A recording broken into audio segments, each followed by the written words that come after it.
Air Force Academy rejected her twice until her emergency landing saved an entire squadron. The rejection letter arrived on a Tuesday morning, crisp and formal, bearing the official seal of the United States Air Force Academy. Lieutenant Colonel Harrison Blackwood barely glanced up as Zara Nightwind walked into his office at Copper Ridge Flight Training Center in Colorado Springs. Her shoulders were straight, her expression unreadable, but the tremor in her hands as she set the letter on his desk betrayed her devastation. "Second time," she said quietly, her voice steady despite the crushing disappointment. "They said my spatial reasoning scores weren't sufficient for advanced pilot training." The words hung in the air like smoke from a crashed aircraft. "Before we jump back in, tell us where you're tuning in from, and if this story touches you, make sure you're subscribed, because tomorrow I've saved something extra special for you." Blackwood had seen this scene before.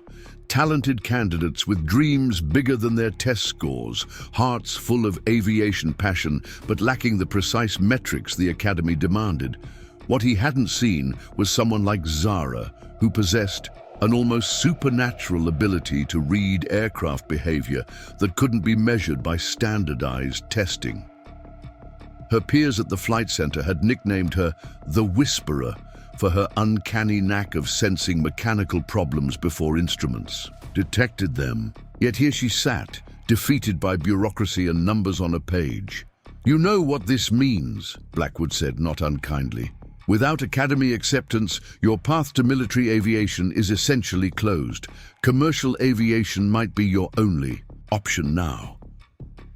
Zara nodded, her dark eyes reflecting a pain that went deeper than personal disappointment. Flying wasn't just her career aspiration, it was her identity, her calling, the very essence of who she believed herself to be. The Academy's rejection felt like being told she fundamentally misunderstood her own nature. Zara Nightwind had first touched the controls of an aircraft at age 7, sitting on her grandfather's lap in his restored Cessna 172 as they soared over the windswept plains of Montana. Captain Zara Nightwind, a decorated World War II bomber pilot, had recognized something in his granddaughter that day, a natural feel for the machine that couldn't be taught. "She doesn't fly the plane," he told Zara's parents that evening. "She becomes part of it." Growing up in the small town of Windfall Creek, Montana, Zara was an anomaly among her classmates. While they dreamed of college parties and career stability, she spent hours studying flight manuals and aircraft specifications. Her bedroom walls were covered with posters of fighter jets and space shuttles, her desk cluttered with model aircraft she'd built with meticulous attention to detail. Every weekend found her at the local airfield, helping mechanics with routine maintenance just to be close to the machines that made her heart race. Her academic record was solid but unremarkable. Mathematics came easily enough, but standardized. Tests seemed designed to confound her natural thinking patterns. She understood aerodynamics intuitively, could troubleshoot complex mechanical problems by sound alone, yet struggled to translate this knowledge into the precise numerical responses testing protocols demanded. Her guidance counselor, Mrs. Pemberton, had gently suggested considering more realistic career paths. "Aviation is extremely competitive," she'd explained. "Perhaps teaching or nursing would be better fits for your personality." But Zara's personality was forged in the cockpit of her grandfather's plane, shaped by the sensation of breaking through cloud layers into brilliant sunshine, defined by the moment when Earth fell away and possibility expanded infinitely. She applied to the Air Force Academy twice, pouring her heart into application essays that described her passion for flight, her dedication to service, her unwavering commitment to excellence. Both times, the response was the same. Her test scores, particularly in spatial reasoning and advanced mathematics, fell below the Academy's standards. The second rejection arrived 3 days before her 21st birthday, adding insult to the injury of another year spent watching classmates move forward with their lives while she remained suspended in a holding pattern of disappointment. Her parents, well-meaning but practical people who owned a hardware store in Windfall Creek, began dropping hints about joining the family business. "There's good money in hardware," her father would say. "Steady work and you'd be close to home." Close to home meant far from the sky, and Zara couldn't imagine a life tethered permanently to the ground. She'd saved every dollar from her part-time job since high school, enough to afford civilian flight training at Copper Ridge.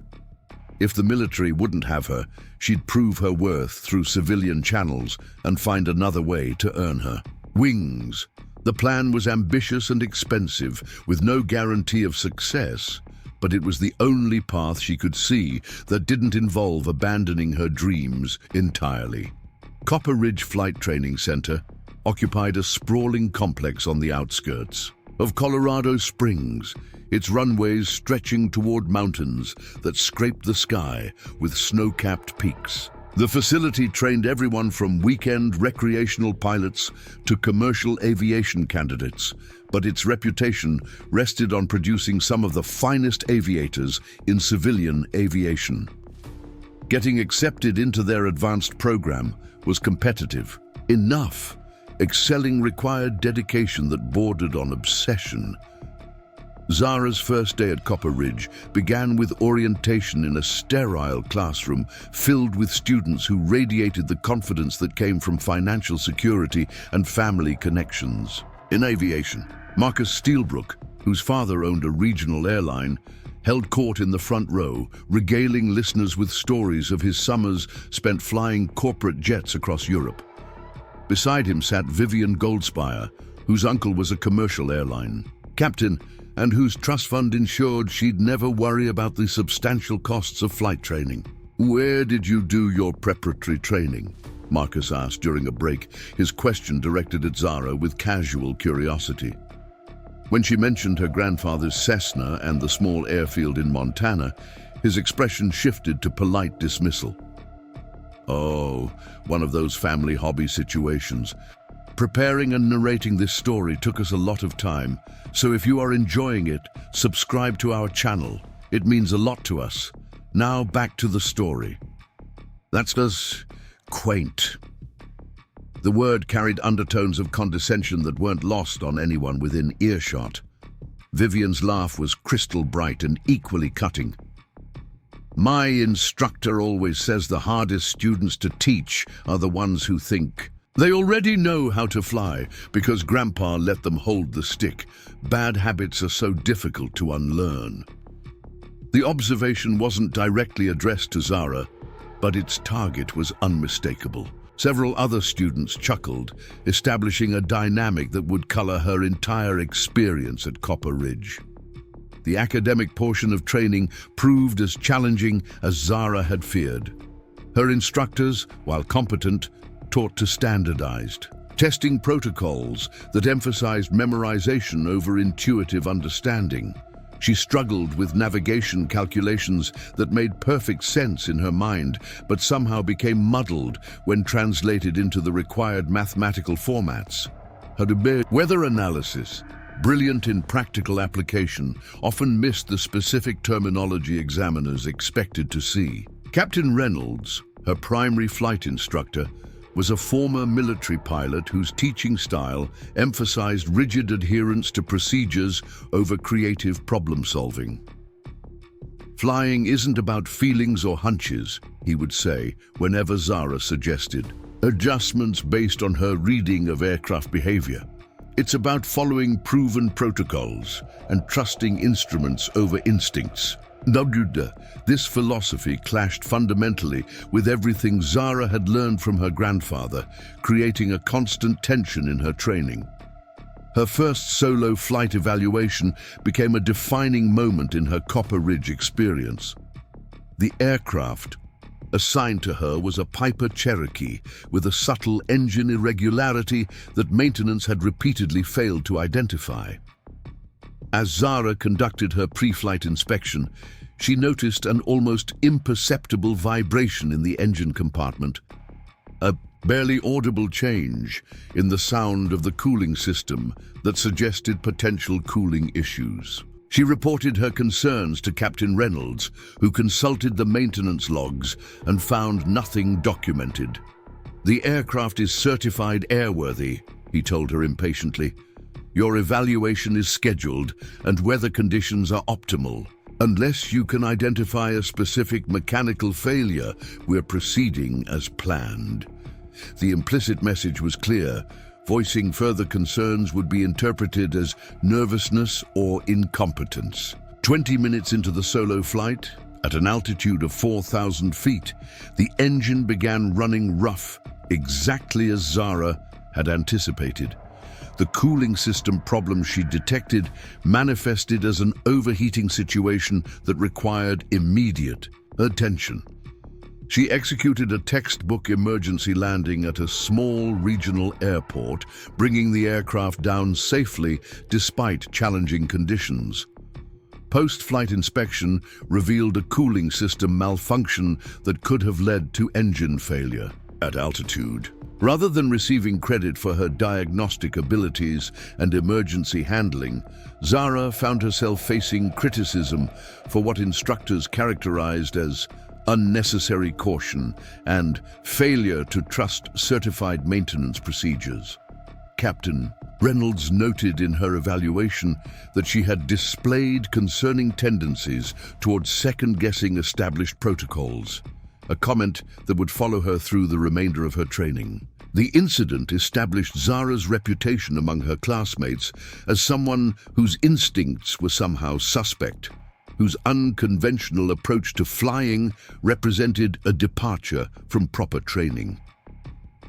Marcus and Vivian began referring to her as the cautious one, with barely concealed mockery, suggesting that her careful approach to aviation reflected anxiety rather than skill. Their influence over the social dynamics of the training program meant that other students began viewing Zara's methodical, intuitive flying style as evidence of inadequate preparation or excessive nervousness. Study groups formed naturally around shared backgrounds and mutual interests, but Zara found herself consistently excluded from these collaborative efforts. Her classmates, many of whom had trained together at prestigious preparatory programs, shared a common vocabulary and approach to aviation that differed significantly from her grandfather's teachings. When she offered insights based on her practical experience with mechanical troubleshooting or weather reading, her contributions were politely dismissed as anecdotal rather than scientifically rigorous. The academic pressure intensified as training progressed into more complex subjects. Instrument flight training, navigation systems, and federal aviation regulations all required memorization techniques that didn't align with Zara's learning style. She spent hours in the library, struggling to translate her intuitive understanding of flight principles into the precise language and calculations her examiners expected.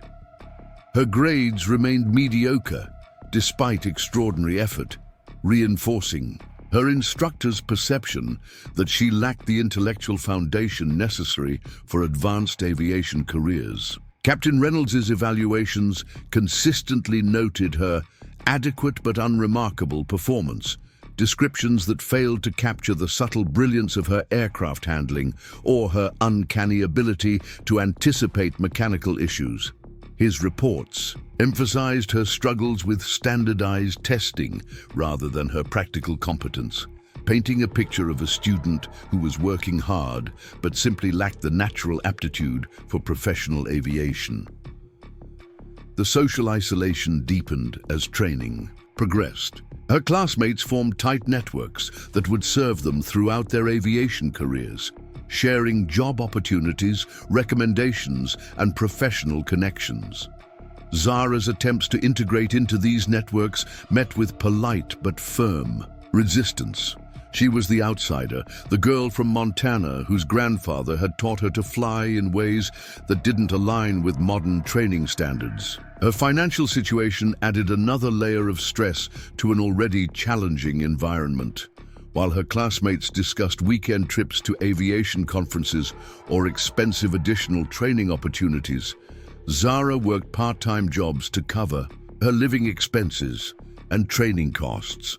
The constant financial pressure meant she couldn't afford the supplementary instruction that might have helped her improve her standardized test performance, creating a cycle where her limited resources constrained her ability to compete with better-funded classmates. 6 months into the program, Zara's confidence began to erode under the constant pressure of inadequate performance evaluations and social exclusion.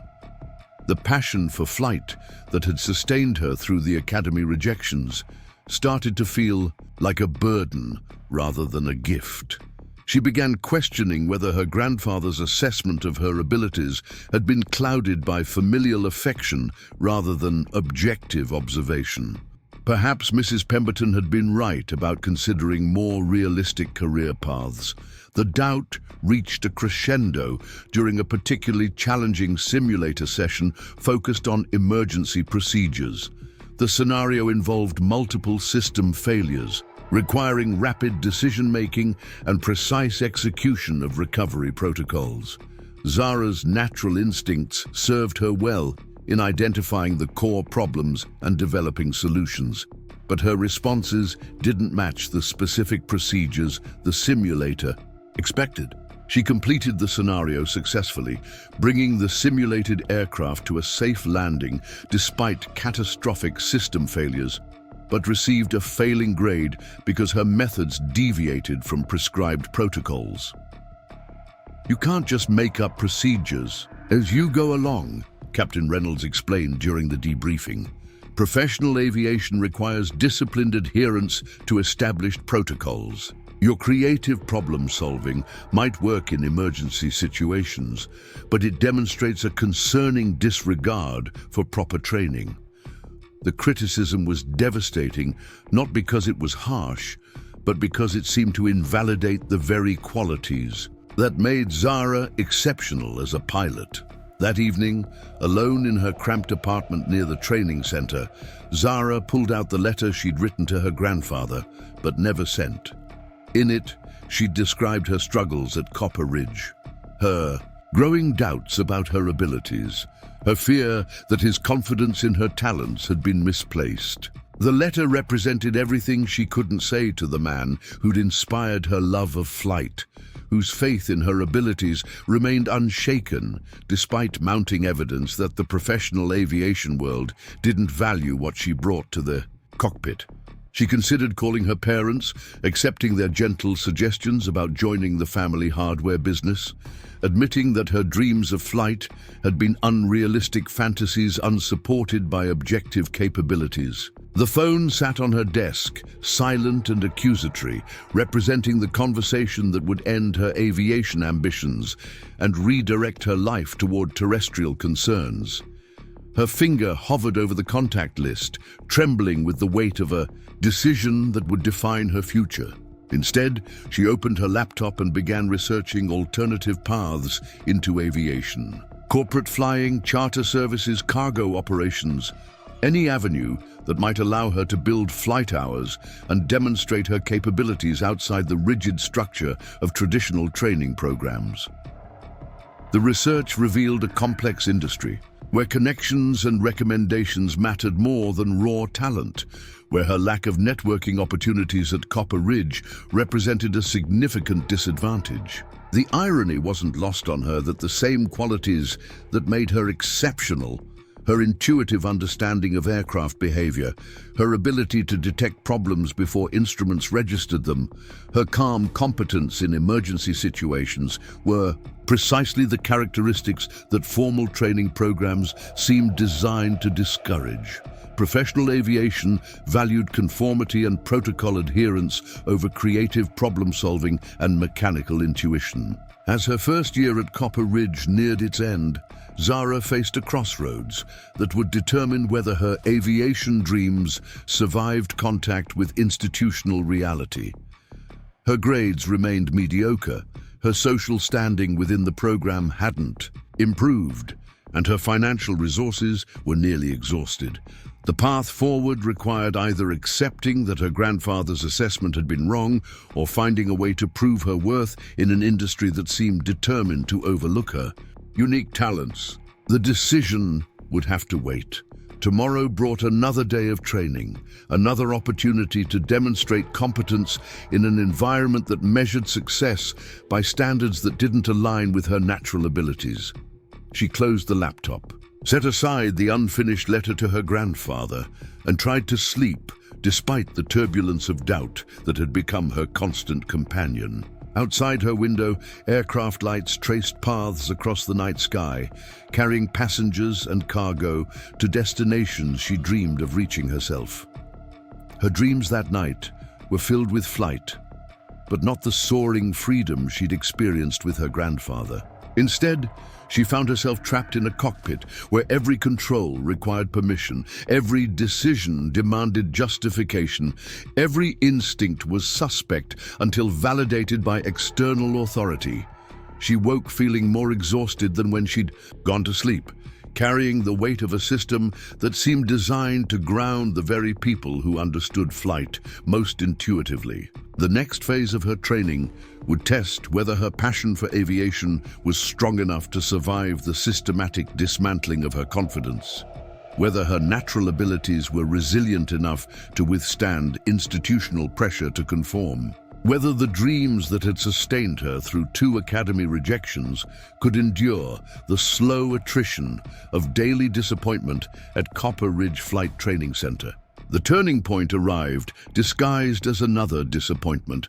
Zara's second year at Copper Ridge began with news that the advanced commercial pilot program she'd hoped to enter had been restructured. New requirements emphasized multi-engine experience and instrument ratings that her current training track wouldn't provide. Captain Reynolds delivered this information with characteristic detachment, as if announcing weather conditions rather than the collapse of her carefully planned career trajectory. "There are still options," he said, consulting her training file with minimal interest. "Regional cargo carriers sometimes accept pilots with fewer qualifications. The pay is modest, and the schedules can be demanding, but it's legitimate flight time." His tone suggested this represented generous accommodation rather than a significant step backward from her original aspirations. Zara accepted the redirection without protest, having learned that challenging institutional decisions only reinforced her reputation as someone who struggled to adapt to professional aviation standards. Regional cargo flying wasn't the commercial airline career she'd envisioned, but it offered a pathway to accumulate flight hours and potentially prove her competence in operational environments. The compromise felt like swallowing broken glass, but it was progress of a sort.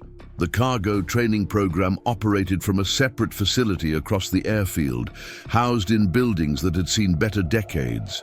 The aircraft were older, the equipment less sophisticated, the instructors drawn from ranks of pilots whose careers had somehow stalled short of major airline positions. Captain Elena Vasquez, who oversaw the cargo program, possessed the weathered competence of someone who'd learned aviation through necessity rather than privilege. "Forget everything they taught you about pretty flying," she told Zara during their first meeting. "Cargo work is about getting loads from point A to point B safely, efficiently, and on schedule. Nobody cares if your approach looked textbook perfect if the delivery arrived late." This philosophy represented a dramatic departure from the precision-focused training Zara had endured, emphasizing practical results over procedural compliance. The aircraft assigned to cargo training were twin-engine Beechcraft King Airs, sturdy workhorses with enough complexity to provide meaningful multi-engine experience, while remaining forgiving enough for intermediate pilots. Zara's first flight in the King Air revealed capabilities she hadn't known she possessed. The additional engine added layers of complexity that challenged her in ways single-engine training never had, requiring simultaneous monitoring of multiple systems while maintaining awareness of constantly changing flight conditions. Her natural mechanical intuition proved invaluable in the more demanding environment. She could sense subtle changes in engine performance that indicated developing problems, feel aerodynamic shifts that suggested loading imbalances, detect electrical issues through barely perceptible variations in instrument behavior. These abilities, which had been dismissed as irrelevant or even problematic in her previous training, suddenly became assets that distinguished her from other students. Captain Vasquez noticed the difference immediately. During Zara's third training flight, a hydraulic pressure fluctuation developed that wasn't immediately visible on instruments, but manifested as slight changes in control responsiveness. Zara identified and reported the issue before warning lights activated, enabling a precautionary landing rather than an emergency situation. The incident earned her the first genuinely positive evaluation she'd received at Copper Ridge. "You've got instincts that can't be taught," Vasquez told her during the post-flight debriefing. "Most pilots learn to fly by numbers and procedures. You understand the machine itself. That's rare, and it's valuable." The recognition felt like discovering water after months in a desert. Validation that her grandfather's assessment hadn't been merely familial optimism. The cargo program's practical orientation suited Zara's learning style perfectly. Rather than memorizing abstract procedures, she worked with actual freight loads, learned to calculate weight and balance for real cargo, dealt with weather conditions that demanded immediate decision-making rather than theoretical analysis. Her grades improved dramatically, not because the material was easier, but because it aligned with her natural approach to aviation challenges. Her fellow cargo students represented a different demographic than the commercial track participants. Many were older, pursuing aviation as second careers after military service or other professions. They possessed practical experience that complemented formal training, creating a collaborative rather than competitive atmosphere. Marcus Threadmore, a former military logistics specialist, shared loading techniques he'd developed during overseas deployments.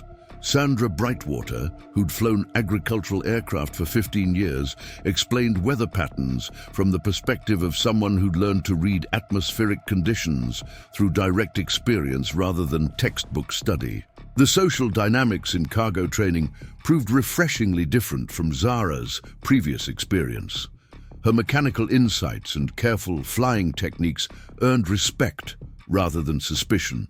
When she suggested modifications to pre-flight inspection, procedures based on problems she'd detected, her recommendations were implemented rather than dismissed. The environment rewarded competence over conformity, practical results over procedural perfection.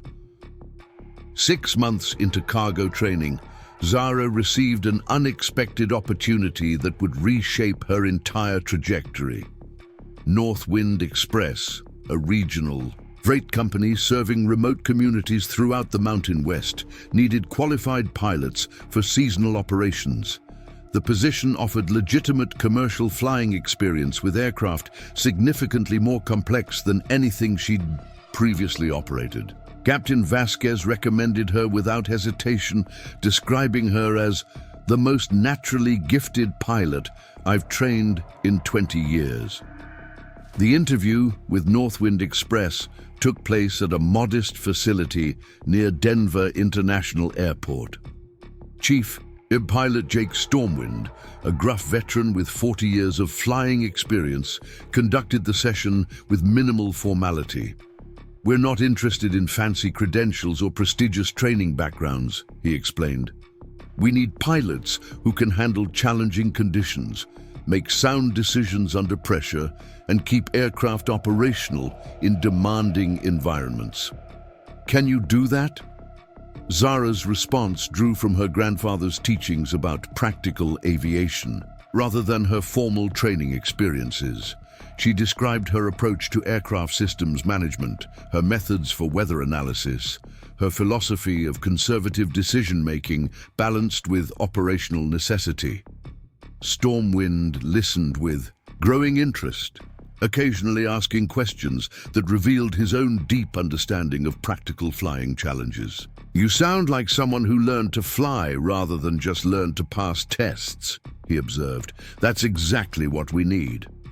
The job offer came with modest pay, but extraordinary opportunities for experience. Northwind's routes served small communities where weather conditions changed rapidly.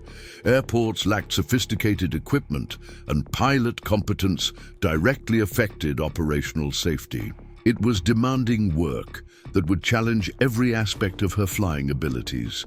Her transition from training to operational flying revealed the vast difference between simulated challenges and real-world aviation demands. Northwind's aircraft were twin-engine Cessna 402s configured for cargo operations, with powerful engines and sophisticated avionics that required constant attention. Her first assigned route connected Denver with small mountain communities whose airports featured challenging approaches complicated by terrain and weather. The learning curve was steep but exhilarating. Real freight operations demanded skills that formal training had only touched upon. She learned to secure diverse cargo loads, calculate performance parameters for high-altitude airports, interpret weather data with the understanding that forecast accuracy decreased significantly in mountainous terrain. Each flight brought new challenges that tested her adaptability and decision-making capabilities. Captain Morrison Blackfeather, her check pilot during initial operational flights, possessed the quiet competence of someone who'd spent decades flying in demanding conditions. He evaluated her performance not through standardized criteria, but through practical observation of her judgment, skill, and safety consciousness. "Flying freight in this environment separates competent pilots from merely qualified ones," he told her. "You're developing into the former category." The recognition meant everything to someone whose confidence had been systematically undermined by institutional training programs. Her natural abilities, finally operating in an environment that valued practical competence, flourished in ways that surprised even her.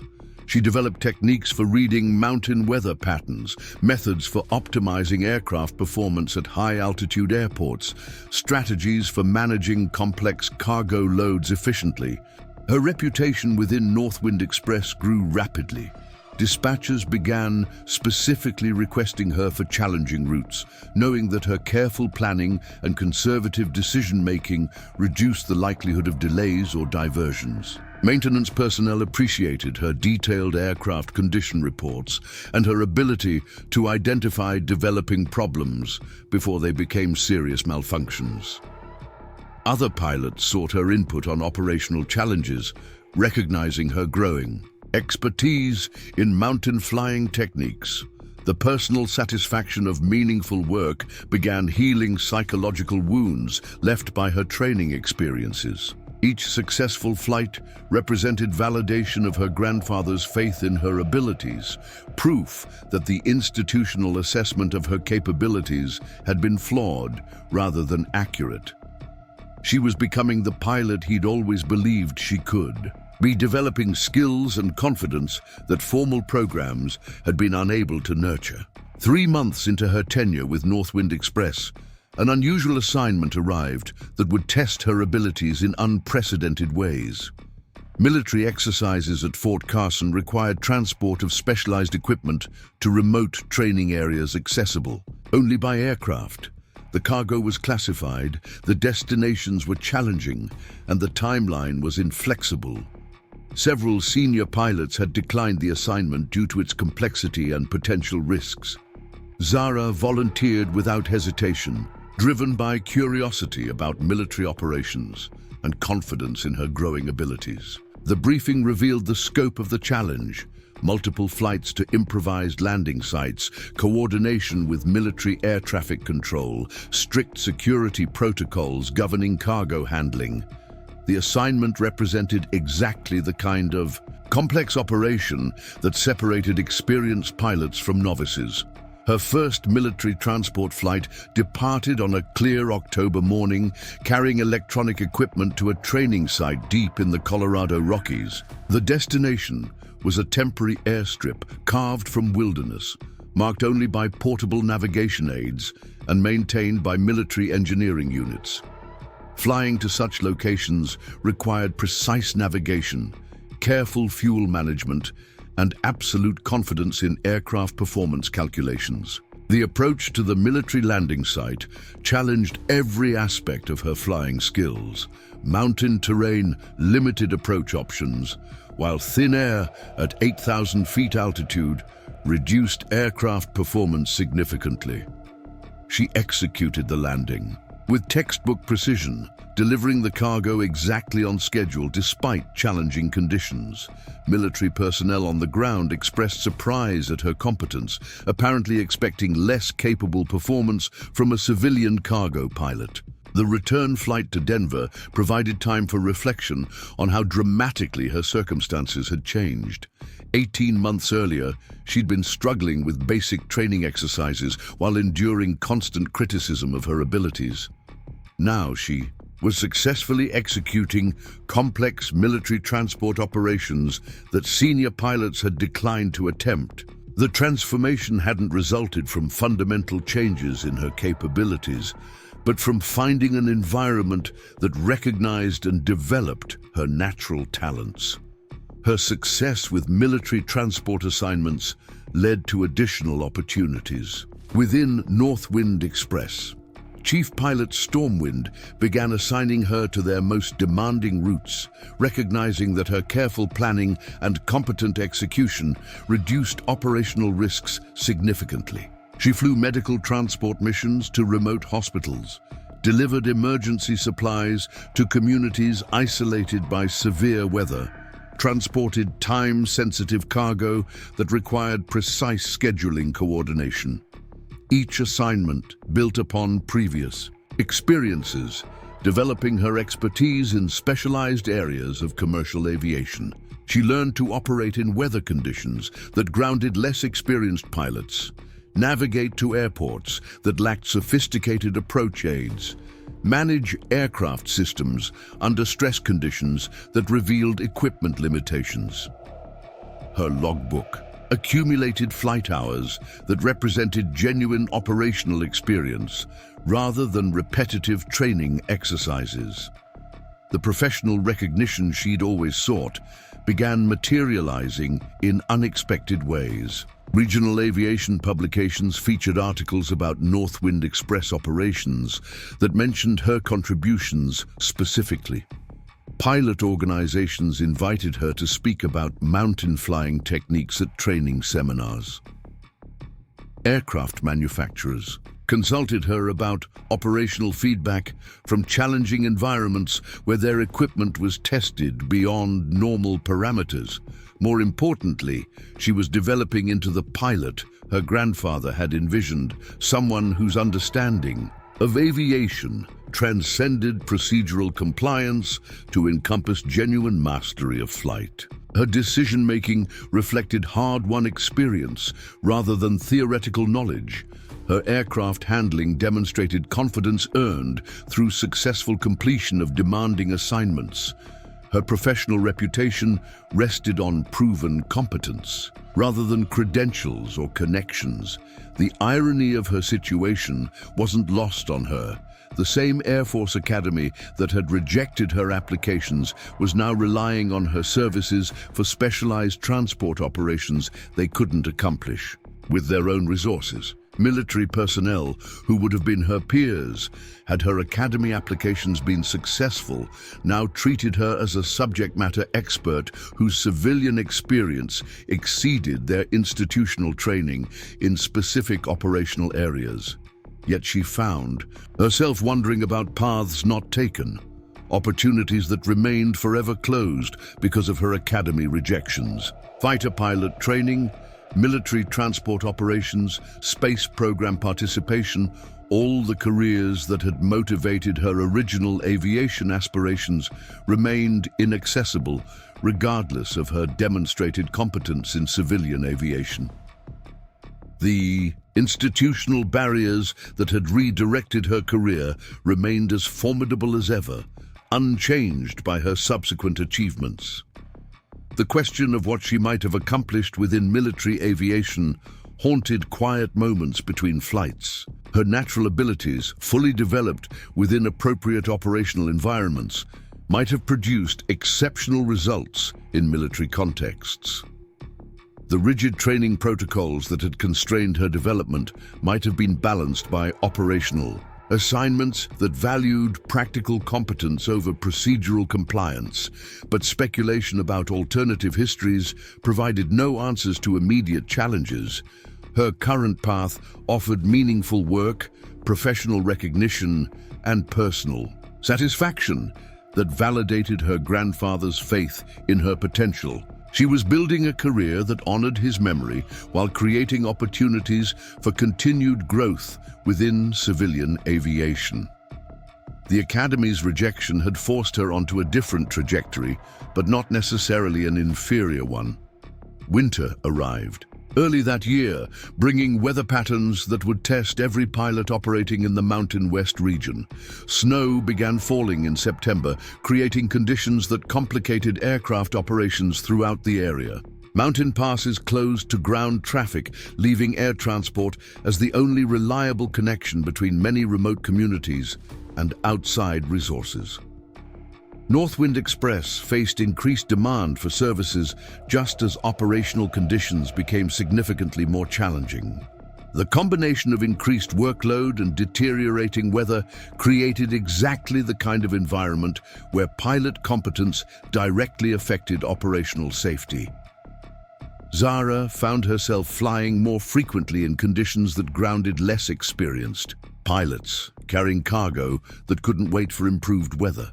Her reputation for sound decision-making and careful execution made her indispensable during periods when many flights required cancellation due to safety concerns. One particular assignment arrived on a grey November morning that would challenge her abilities in ways she couldn't anticipate.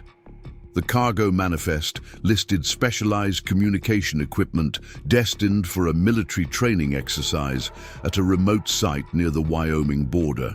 The destination was a temporary airstrip maintained by engineering units, accessible only during limited weather windows when visibility and wind conditions permitted safe operations.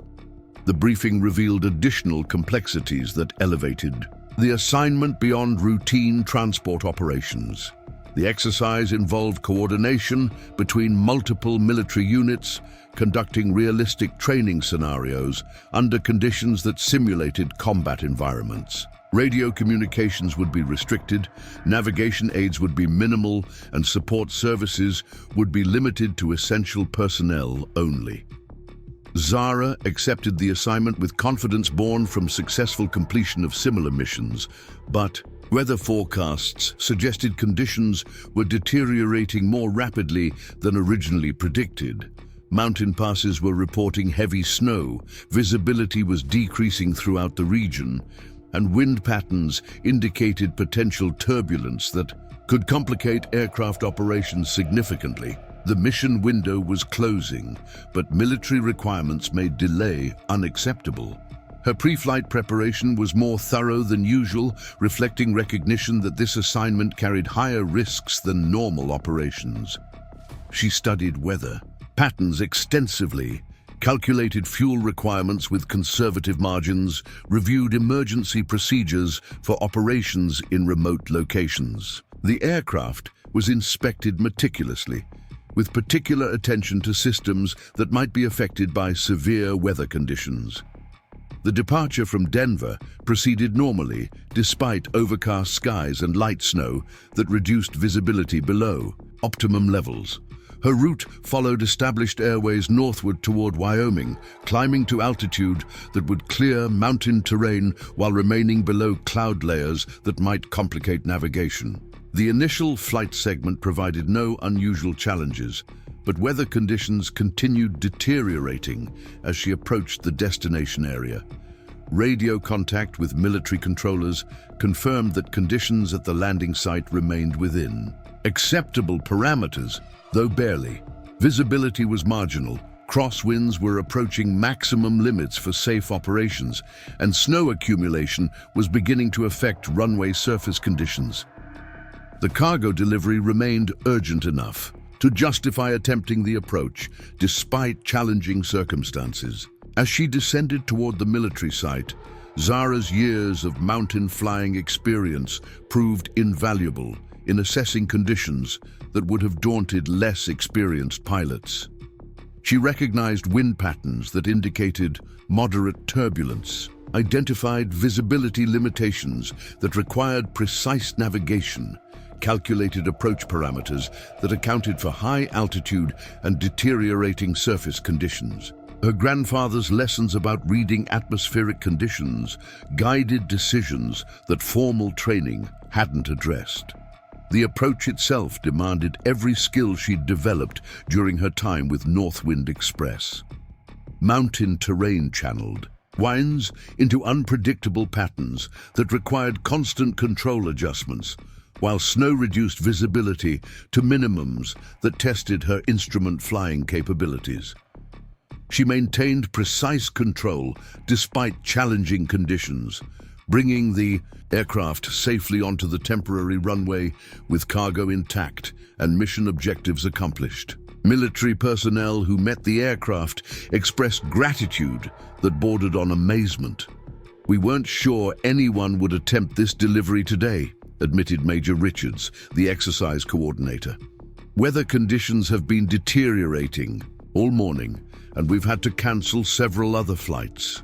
The recognition felt particularly meaningful, coming from military professionals whose own flying experience provided context for evaluating her performance. The unloading process proceeded efficiently despite ongoing snowfall that was accumulating on aircraft surfaces and runway areas. Zara monitored weather conditions continuously, recognizing that departure windows might close rapidly if deterioration continued. The return flight would require immediate execution once cargo transfer was complete, before conditions became prohibitive for safe operations. As military personnel completed their cargo inventory, radio reports from surrounding areas painted an increasingly concerning picture. Weather stations throughout the region were reporting rapidly decreasing visibility, increasing wind speeds, and snow accumulation rates that threatened to close airports temporarily. Her departure would need to occur within the next hour to ensure reaching Denver before conditions became prohibitive. The return flight began in conditions significantly worse than those she'd encountered during the inbound leg. Snow was falling heavily enough to accumulate on aircraft surfaces, requiring activation of de-icing systems that consumed additional electrical power. Visibility had decreased to levels that made visual navigation impossible, forcing reliance on instrument systems for guidance back to established airways. Her route back to Denver took her over some of the most challenging terrain in the region, through mountain passes where weather conditions could change dramatically within minutes. The combination of heavy snowfall, strong winds, and complex terrain created exactly the kind of environment where pilot competence determined whether flights concluded successfully or became emergency situations requiring rescue operations. 30 minutes into the return flight, Zara encountered weather conditions more severe than anything in her previous experience. Snow intensity increased to levels that overwhelmed aircraft de-icing systems, while turbulence reached magnitudes that made precise aircraft control extremely difficult. Visibility dropped to nearly zero, eliminating any possibility of visual reference to terrain or other aircraft. The situation demanded immediate decision-making about whether to continue. toward Denver or seek alternative destinations where weather conditions might be more manageable. Her fuel reserves provided sufficient flexibility for route changes, but available alternatives were limited by the widespread nature of the weather system affecting the entire region. The nearest airports with adequate facilities were reporting conditions only marginally better than those she was currently experiencing. Radio communications with air traffic control confirmed that multiple aircraft were encountering similar difficulties throughout the region. Several flights had declared emergencies due to severe icing conditions, while others had diverted to airports outside the affected area. The air traffic control system was struggling to manage the increased workload created by weather-related complications affecting numerous aircraft simultaneously. As conditions continued deteriorating, Zara found herself facing the kind of situation that her grandfather had prepared her for through countless hours of instruction about emergency decision-making. The aircraft was performing adequately despite challenging conditions, but weather trends suggested that continuation toward Denver might not be possible. Alternative courses of action needed evaluation before circumstances eliminated remaining options. Her years of experience with mountain weather patterns provided insights that proved crucial for navigation through the crisis.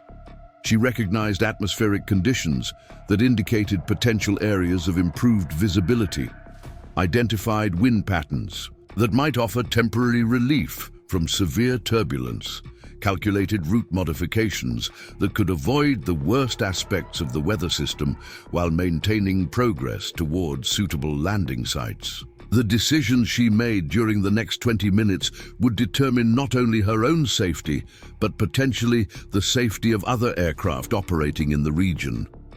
Air traffic controllers were requesting position reports from all aircraft, trying to maintain situational awareness of traffic locations despite radar limitations caused by severe weather conditions.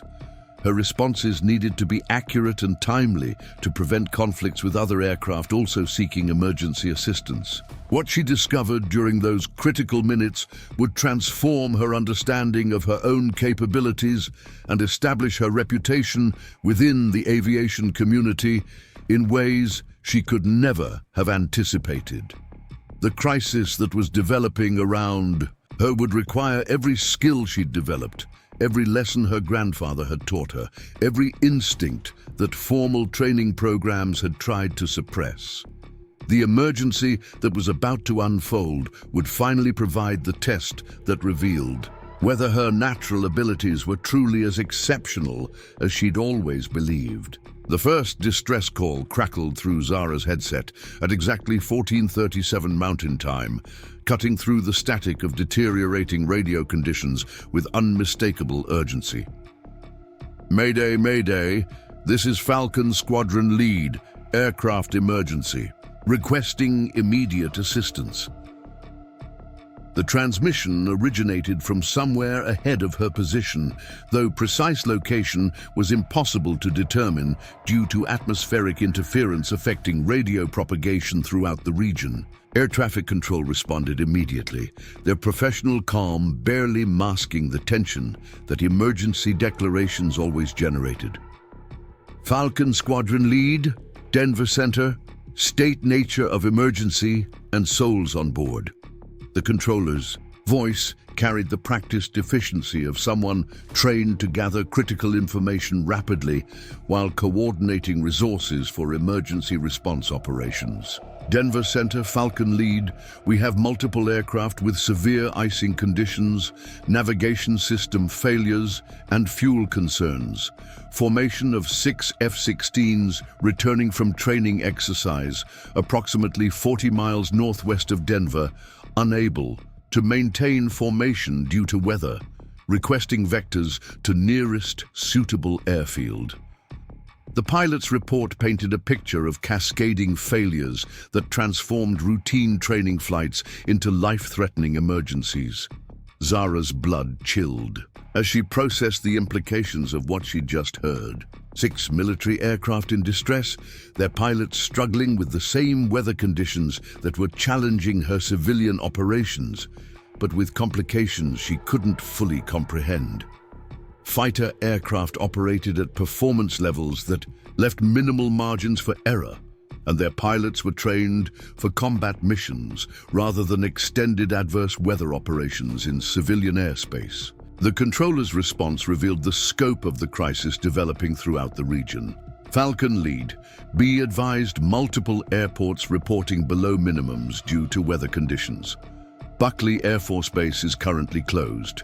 Denver International has suspended operations temporarily, and several regional airports are experiencing similar difficulties. Stand by for vectors to available alternates. Static interference made subsequent transmissions difficult to understand, but fragments of communication painted an increasingly dire picture. Fuel quantities were becoming critical factors in decision-making, while icing conditions continued degrading aircraft performance beyond normal operational parameters. The formation was breaking apart as individual pilots dealt with system failures that demanded immediate attention. Zara found herself in the unique position of being the only aircraft in the immediate area, with adequate fuel reserves and operational systems capable of providing assistance. Her civilian cargo operations had prepared her for extended flight in adverse conditions, while her intimate knowledge of regional airports included facilities that military pilots might not consider suitable for emergency operations. She keyed her microphone, knowing that her intervention might be unwelcome, but recognizing that her local knowledge could prove crucial for successful resolution of the emergency. Denver Center, this is Northwind Express 27, currently operating in the area of the reported emergency. I have extensive experience with regional airports and current weather conditions, available to provide assistance if needed. The controller's response came after a brief pause that suggested consultation with supervisory personnel. Northwind Express 27, stand by. Falcon Lead, be advised civilian aircraft in your area reports local knowledge of regional airports. Do you wish to coordinate with civilian traffic for assistance? The military pilot's reply carried undertones of desperation that professional training couldn't entirely mask. Any assistance appreciated, Denver Center. We're running out of options here. The admission represented a significant departure from standard military protocols, suggesting that circumstances had deteriorated beyond normal emergency procedures. Zara's mind raced through available airports within range of the distressed formation, calculating weather conditions, runway capabilities, and support services that might accommodate military aircraft operating under emergency conditions. Her years of flying throughout the region provided mental databases of information that formal briefing materials couldn't capture. Falcon Lead, Northwind Express 27. I'm familiar with Meadowbrook Regional Airport, approximately 20 miles southwest of your reported position.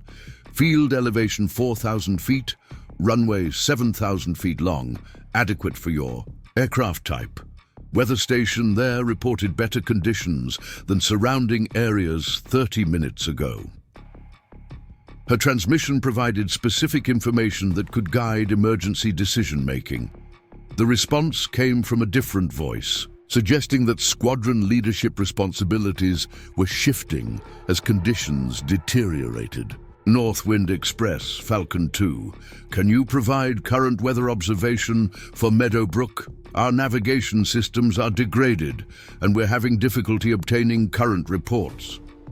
The request indicated that sophisticated military avionics were failing under conditions that her simpler civilian equipment was handling successfully. Zara consulted her instruments and weather monitoring equipment, gathering information that military pilots needed for critical decisions about emergency landing procedures. Falcon 2, Northwind Express 27, my position approximately 15 miles northeast of Meadowbrook. Current conditions: visibility 2 miles in moderate snow, winds from northwest at 25 knots gusting to 35, cloud ceiling approximately 800 feet. Runway should be accessible for emergency approach. The information she provided apparently convinced military pilots that Meadowbrook represented their best option for emergency landing operations. Northwind Express, Falcon 2, we're declaring emergency approach to Meadowbrook Regional. Can you provide guidance to field? Our GPS systems are unreliable due to atmospheric conditions. The request placed her in the unprecedented position of guiding military aircraft to emergency landing sites. Air traffic control coordinated the unusual arrangement with professional efficiency that belied the complexity of managing civilian and military aircraft in emergency situations. Northwind Express 27 cleared to provide navigation assistance to Falcon Squadron, maintain current heading and report when visual contact established with military formation. The authorization gave her official sanction for activities far outside normal civilian aviation operations. Banking her aircraft toward Meadowbrook's approximate location, Zara began the most challenging navigation task of her career. She would need to locate 6 distressed military aircraft in conditions that limited visibility to less than 2 miles, guide them to an airport they'd never seen, and coordinate approach procedures that accommodated both her civilian aircraft and high-performance fighters operating under emergency conditions. Her grandfather's voice seemed to whisper through her memory as she established course toward the intercept point. Flying isn't about the machine, Zara. It's about reading the sky, understanding the wind, knowing when to push forward and when to pull back. Trust your instincts, and the aircraft will take you where you need to go. The lessons that had shaped her approach to aviation would be tested in ways he could never have anticipated. 20 minutes of methodical search pattern flying brought the first visual contact with Falcon Squadron. Through gaps in the snow squalls, she glimpsed aircraft silhouettes that appeared and disappeared like ghosts in the swirling precipitation. The F-16s were scattered across several miles of airspace, their formation integrity compromised by individual emergencies that demanded immediate pilot attention.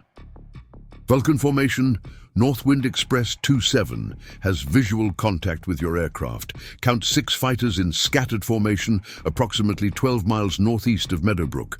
Recommend heading 240 degrees for direct route to field.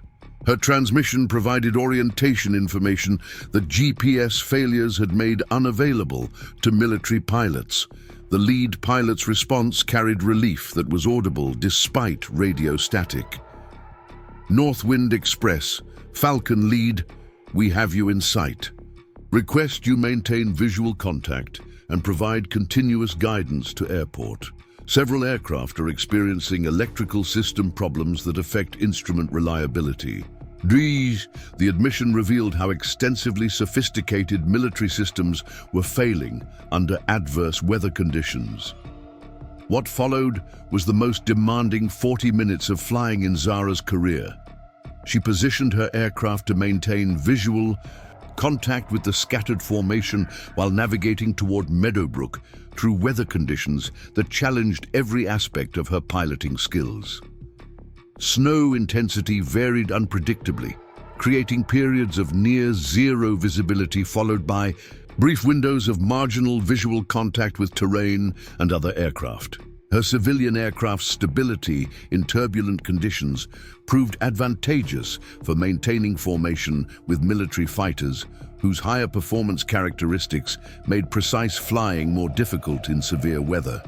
She could adjust power, settings and control inputs more gradually than fighters required, providing a stable reference point that military pilots could follow despite their aircraft handling challenges.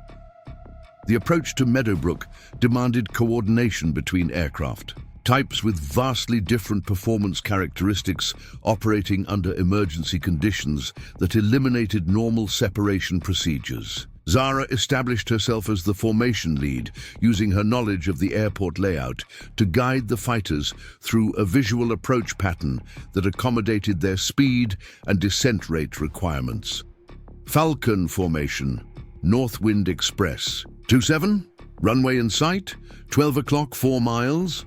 Recommend individual approaches rather than formation landing due to weather conditions and aircraft spacing. I'll maintain pattern altitude and provide guidance for each aircraft. Her transmission established procedures that balance safety considerations with emergency circumstances. The first F-16 touched down successfully despite crosswind conditions that tested the pilot's skills to their limits. Landing roll was longer than normal due to snow accumulation on runway surfaces, but the aircraft remained under control throughout. The landing sequence. Emergency vehicles that had been positioned by airport personnel rushed to provide assistance as the fighter taxied clear of the active runway. 5 more successful landings followed, each one a testament to pilot skill and aircraft capability operating under conditions that pushed both to their absolute limits. Zara maintained her holding pattern throughout the sequence, providing guidance and weather updates that enabled safe completion of emergency procedures. Her role as civilian coordinator of military emergency operations was unprecedented in her experience, but felt entirely natural given the circumstances. The final landing cleared the way for her own approach to Meadowbrook, where she would complete what had become an epic rescue mission disguised as routine cargo operations. Her descent through snow and turbulence felt almost anticlimactic after coordinating the safe arrival of 6 military aircraft, but her fuel reserves and weather conditions demanded immediate completion of her own landing procedures. Touchdown at Meadowbrook concluded the emergency phase of operations, but initiated a series of events that would transform Zara's career in ways she couldn't anticipate. As she taxied toward the terminal building, she observed military personnel surrounding the F-16s, conducting post-flight inspections that revealed the extent of weather-related damage their aircraft had sustained. Several fighters displayed ice accumulation patterns that could have proven catastrophic if flight operations had continued much longer. Colonel Patricia Stormhawk, the squadron commander who had flown as Falcon 2 during the emergency, approached Zara as she completed her post-flight procedures. Her expression combined professional gratitude with curiosity about the civilian pilot whose expertise had guided her squadron to safety. Ms. Nightwind, I understand you provided navigation assistance during our emergency approach. I'd like to discuss what happened out there if you have time. The debriefing that followed revealed the full scope of the crisis that had developed. During routine training operations, the F-16 formation had encountered weather conditions more severe than forecast, with icing rates that overwhelmed aircraft de-icing systems and atmospheric disturbances that interfered with navigation equipment. What began as minor complications had cascaded into multiple system failures that threatened mission completion and pilot safety. We train extensively for emergency procedures, Colonel Stormhawk explained, but today's conditions exceeded our operational parameters in several critical areas. Your local knowledge and weather assessment capabilities provided information we couldn't obtain through our own resources. That guidance was essential for successful completion of emergency procedures. The recognition from a senior military officer carried weight that civilian aviation acknowledgements couldn't match. Major Thompson, one of the fighter pilots who had experienced the most severe equipment malfunctions, described his aircraft's condition during the emergency approach. Electrical systems were failing progressively, navigation displays were unreliable, and ice accumulation was affecting control responsiveness. Without your guidance, I'm not sure we would have located a suitable airport before fuel exhaustion forced more desperate measures. His admission highlighted how precarious their situation had become, The technical discussions that followed revealed details about F-16 operations that civilian pilots rarely encountered. High-performance military aircraft operated with fuel, consumption rates, and system complexity that left minimal margins for extended adverse weather operations. The fighters' sophisticated avionics, while capable of extraordinary performance under normal conditions, proved vulnerable to atmospheric interference that affected less complex civilian equipment differently.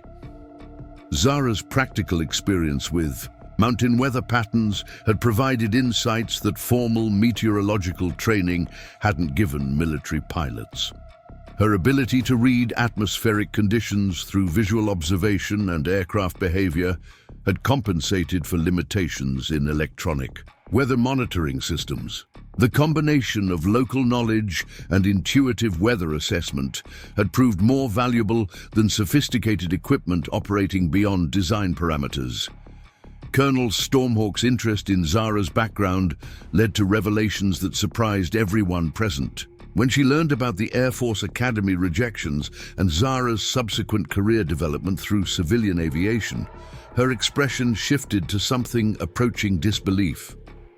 "You're telling me that someone with your demonstrated capabilities was rejected by the Academy twice? That represents a significant failure in our selection processes."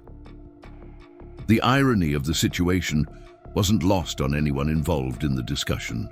The same institution that had deemed Zara unsuitable for military aviation was now benefiting from capabilities that their own training programs had failed to develop in their graduates. Her practical competence in challenging conditions exceeded that of pilots who had succeeded where she had been found wanting, suggesting fundamental flaws in institutional assessment methods. Our selection criteria emphasize standardized test performance and procedural compliance, Colonel Stormhawk acknowledged. What happened today demonstrates that practical competence and sound judgment under pressure might be more important qualifications than traditional metrics suggest. Your performance raises serious questions about whether we're identifying and developing the right candidates for military aviation careers.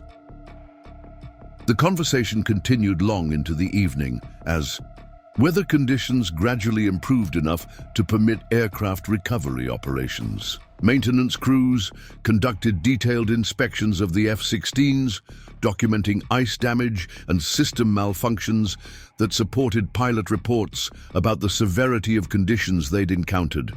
Several aircraft required minor repairs before they could safely return to base operations. Zara found herself invited to observe military maintenance procedures and aircraft systems that civilian pilots rarely saw. The complexity of F-16 avionics and flight control systems dwarfed anything she'd encountered in civilian aviation, yet the fundamental principles of aircraft operation remained consistent across platforms. Her questions about system redundancies and failure modes demonstrated understanding that impressed military maintenance specialists. The technical discussions revealed philosophical differences between military and civilian approaches to aviation safety and operational procedures. Military aviation emphasized mission completion despite challenging conditions, while civilian operations prioritized conservative decision-making that avoided unnecessary risks. Both approaches had merit, but the day's events suggested that optimal solutions might combine elements from each philosophy. As evening approached and weather conditions continued improving, preparations began for returning the fighter squadron to their home base. The F-16s had been cleared for flight operations, fuel trucks had topped off their tanks, and flight plans had been filed for direct routes that avoided areas where adverse weather persisted. The emergency phase of operations was concluding, but its implications would resonate for much longer. Colonel Stormhawk approached Zara with an unexpected proposition that would fundamentally alter her career trajectory. The Air Force is initiating a program to incorporate civilian expertise into our training and operational procedures. Your performance today demonstrates exactly the kind of practical competence we need to develop in our pilots. Would you be interested in consulting opportunities that might lead to more permanent arrangements? The offer represented everything Zara had dreamed of since her first academy rejection, but arriving through circumstances she could never have anticipated. Rather than entering military aviation through traditional channels, she was being recruited based on demonstrated competence that institutional barriers had previously prevented them from recognizing. Her civilian experience had become a qualification rather than a disqualification for military aviation opportunities. "I'm interested in learning more," she replied carefully, recognizing that precipitous decisions might compromise opportunities that required deliberate consideration. "What kind of programs are you considering, and how would civilian expertise be integrated into military operations?" Her questions reflected both genuine interest and practical concerns about how such arrangements might function. The discussion that followed outlined possibilities that exceeded her most optimistic expectations. The Air Force was developing programs that recognized practical competence as equally important as formal credentials, creating pathways for experienced civilian pilots to contribute to military aviation operations. Her role in the day's emergency had demonstrated capabilities that traditional selection methods had failed to identify, proving the value of alternative approaches to talent acquisition. "We're particularly interested in instructional capabilities," Colonel Stormhawk explained. "Your ability to guide other aircraft through challenging conditions suggests teaching skills that could benefit pilot training programs. Mountain weather, operations, emergency decision-making, practical aircraft systems management. These are areas where your experience could enhance our curriculum significantly." The possibilities outlined represented exactly the kind of meaningful aviation work Zara had always sought.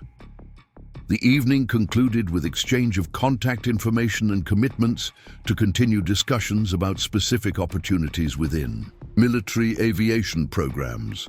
Zara's demonstration of competence under emergency conditions had opened doors that her academy applications had failed to unlock, proving that alternative pathways to military aviation existed for those whose capabilities transcended traditional qualification criteria. The flight back to Denver took place under clear skies that seemed to mock the severe conditions that had challenged multiple aircraft just hours earlier. Mountain weather's unpredictability meant that forecast conditions could change dramatically within short periods, creating situations that demanded constant adaptation from pilots operating in the region. The day's events had demonstrated both the dangers and opportunities that such variability presented. Zara's return to Northwind. Express operations occurred amid widespread recognition of her role in coordinating the F-16 emergency response. News reports described the successful rescue mission in terms that emphasized extraordinary civilian-military cooperation under adverse conditions. Aviation publications requested interviews about mountain weather operations and emergency decision-making procedures. Professional organizations extended speaking invitations that would share her experience with broader aviation communities. The personal satisfaction of meaningful achievement overshadowed public recognition, though both represented validation of capabilities that institutional barriers had previously prevented her from demonstrating. Her grandfather's faith in her potential had been justified through circumstances that tested every skill he'd taught her, every instinct he'd helped her develop, every lesson he'd shared about practical aviation competence. Chief Pilot Stormwind's reaction to news reports exceeded her expectations for professional recognition. "What you accomplished yesterday goes far beyond normal job responsibilities," he acknowledged. "Your actions reflected extraordinarily well on Northwind Express and demonstrated capabilities that our industry rarely has opportunities to showcase." We're proud to have you representing our company." The recognition from her immediate supervisor carried personal meaning that public accolades couldn't provide. 3 weeks after the emergency rescue mission, formal communications from Air Force personnel arrived outlining specific opportunities for civilian consultation and potential instructor positions within military aviation programs. The proposals included competitive compensation, meaningful responsibilities, and pathways toward permanent positions that would fulfill her original aspirations for military aviation careers. The decision required careful consideration of factors that extended beyond immediate career benefits. Accepting military consulting opportunities would represent validation of her grandfather's assessment of her capabilities, proof that institutional barriers hadn't accurately reflected her potential for aviation excellence. It would also provide opportunities to influence pilot training programs in ways that might prevent other talented candidates from experiencing the rejections that had redirected her own career. Her acceptance letter, composed with care that reflected the significance of the opportunity, emphasized her commitment to contributing practical expertise that enhanced pilot training and operational safety. The response represented not just career advancement, but completion of a journey that had begun with her grandfather's Cessna and continued through civilian aviation experiences that prepared her for responsibilities she'd never anticipated. 6 months later, instructor pilot Zara Nightwind stood before a class of Air Force Academy cadets, sharing lessons about practical aviation that her grandfather had taught her decades earlier. Her civilian experience had become the foundation for military instruction that emphasized competence over credentials, practical judgment over procedural compliance, and adaptive thinking over rigid conformity to established protocols. The students who listened to her lectures represented the same institution that had twice rejected her applications, now benefiting from expertise that their own programs had failed to recognize or develop. Her journey from rejected applicant to respected instructor demonstrated that alternative pathways to military aviation existed for those whose capabilities transcended traditional qualification criteria. The irony wasn't lost on Colonel Stormhawk, who observed one of Zara's early lectures with interest that reflected both professional curiosity and institutional introspection. "Sometimes our systems work exactly as designed," she commented afterward, "and sometimes that's precisely the problem. Your contributions are helping us recognize that competence manifests in ways our traditional methods don't always capture or develop effectively." The emergency landing that had revealed Zara's true capabilities became a case study in aviation training programs, demonstrating how practical competence and sound judgment under pressure could exceed the performance of pilots with superior credentials but less operational experience. Her civilian background had provided perspectives that enhanced military aviation rather than limiting her contributions to institutional objectives. Her grandfather's dog tags, which she now wore openly during instruction duties, served as tangible reminders of the journey that had brought her from rejection to recognition, from civilian cargo operations to military instruction responsibilities. The path had been longer and more circuitous than originally anticipated, but it had led to exactly the kind of meaningful aviation career he'd always believed she could achieve.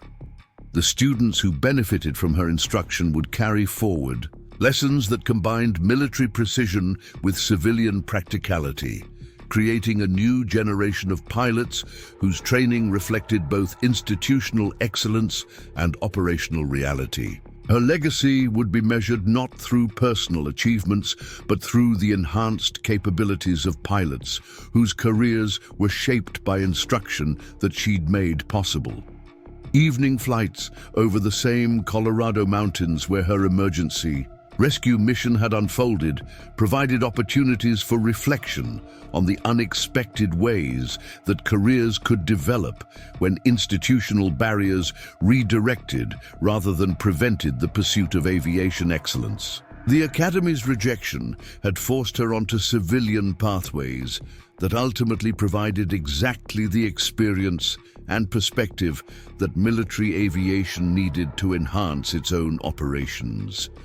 Her story became an inspiration for other aviators whose careers didn't follow traditional trajectories, proving that excellence could manifest through diverse experiences that enhanced rather than limited contributions to aviation safety and operational effectiveness. The rejection that had once seemed like professional catastrophe had become the foundation for achievements that exceeded her original aspirations. Up next, you've got two more standout stories right on your screen. If this one hit the mark, you won't want to pass these up, just click and check them out.